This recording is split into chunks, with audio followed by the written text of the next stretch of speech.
Hey everyone, Cohen here. So I've been getting a lot of questions lately, so I figured what I would do is I would make a video. I have a paper here with all of the questions that people have asked, so I'm gonna go right into it because there's a lot of questions and I don't want to spend a lot of time on this video.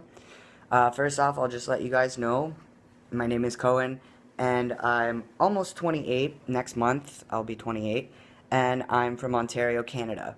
So most of my answers, depending on what the question is, so for doctors, surgeons, and mostly if it's to deal with like my legal documentation, what I'm answering for is for Ontario. So this isn't everywhere, but this is just where I'm from, and I know that some of the procedures are along the same lines. At the end of the video, I will also give the names of a couple guys that are from the US and a couple that are from Canada that are further ahead in transition, and they've dealt with all that type of stuff as well, so they might have the answer that you are actually looking for if you do not live in Ontario.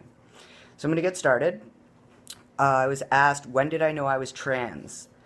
I I don't think it's a matter of knowing you're trans because I identified as a lesbian when I was female, and it was a matter of, I guess, when I was little I didn't fit in with the girls, so I wasn't friends with the girls a lot, and then the guys I didn't fit in with them because I was a girl, and therefore I was accepted by the guys when I played sports with them.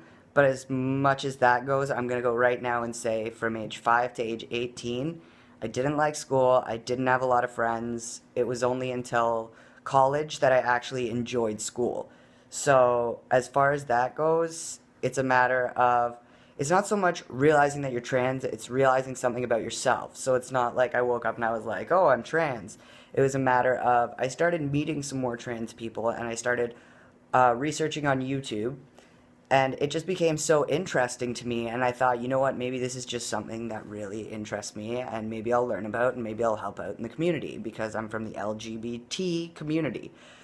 But then again, it was one of those things where I never fit in with lesbians either. I could never really make lesbian friends. I could be friends with gay guys, that was cool, but I never fit into the lesbian group or even so much the mentality. I'm very pro LGBT. It's just I knew that I didn't fit in there. I had a mental health counselor that kept telling me, go to some meetings for lesbians, hang out with more gay people.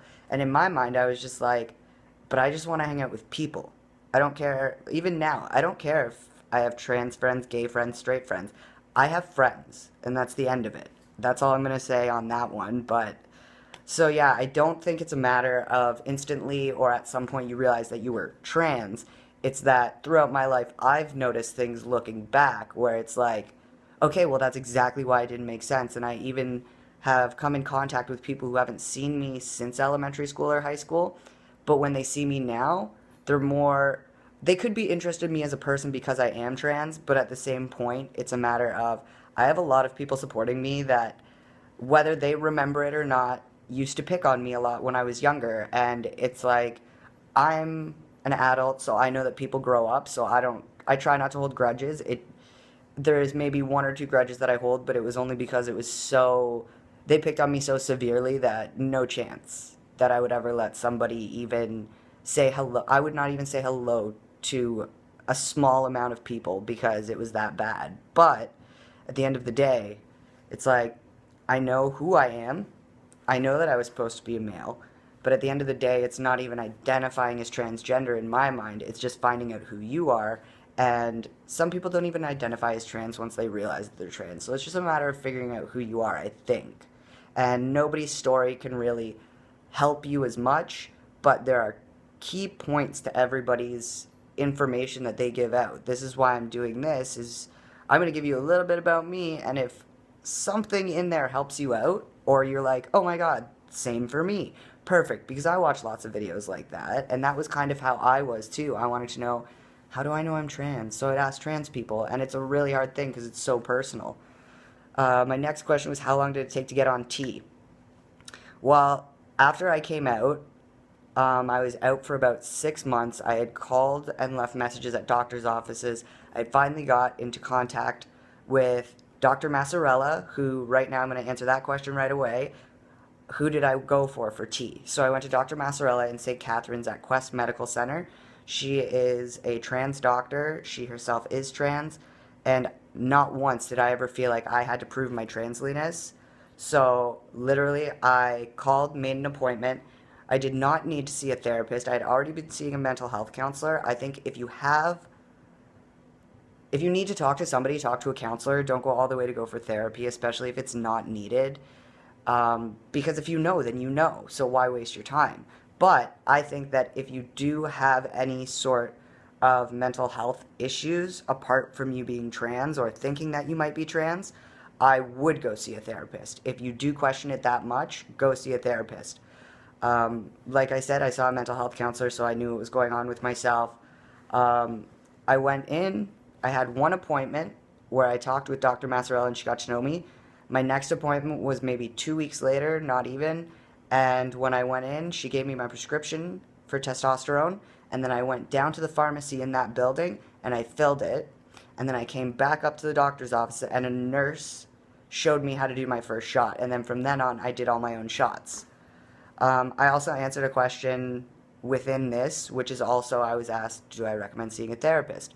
So, like I said, unless you have mental health issues or it's absolutely needed by the doctor you're going to see, I don't really see the point. If you know what you want to do, maybe a counselor, but to go that far, I don't think it's necessary that you be required to do that. And some places do not require it. So if you do your research, you might be able to find somebody who won't make you do that. Somebody asked me what the cost of tea was. For me, I would get a 10 milliliter vial, and that, I believe, where I go for my prescriptions would have been like $32, but I'm covered under my status for prescriptions, so therefore, luckily, I did not have to pay for my testosterone because not OHIP doesn't cover it. Not every insurance company covers it either. So yeah, it all depends what your healthcare covers. Some people don't have to, some people do, but if you do, depending on your dosage, that could last you about 3 to 4 months if you get 10 milliliters. So it's not a huge expense. It just is a reoccurring expense if you don't try to get some form of healthcare. I also have questions about should you work out pre-T, should you work out pre-surgery? I worked out pre-T just so I could lose a little bit of extra weight that I didn't want, but T did help slim me out. A lot of my feminine weight almost disappeared within the first 3 months. I've been very lucky with that.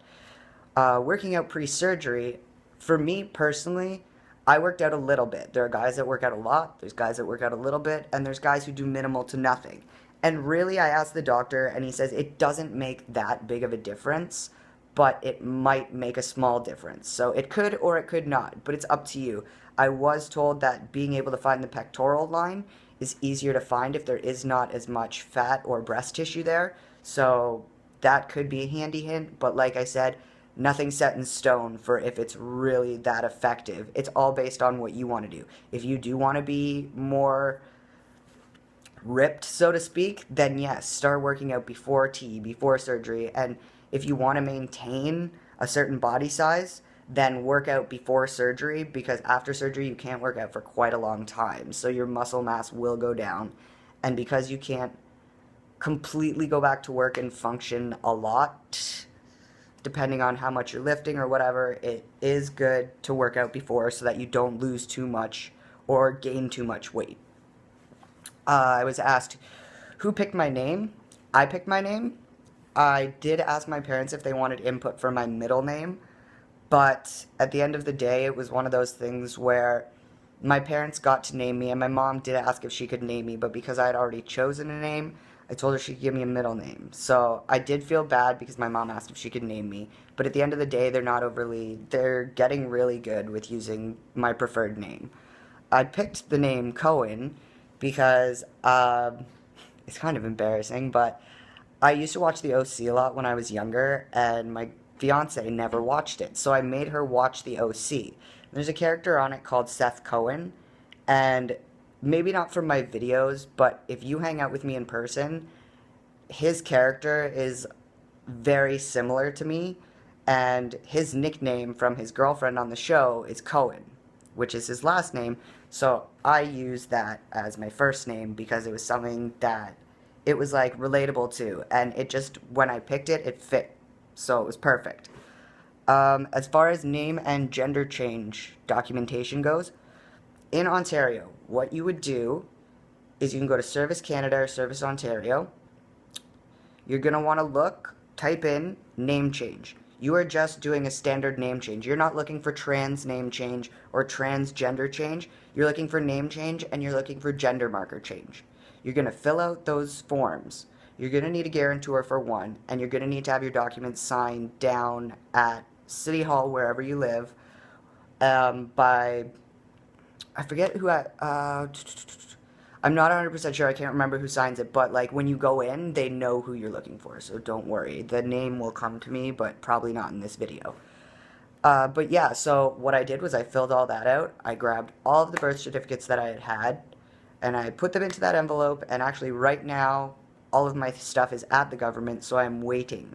What happens though is don't think that they're going to mail you all of your like government ID with new stuff, because they won't.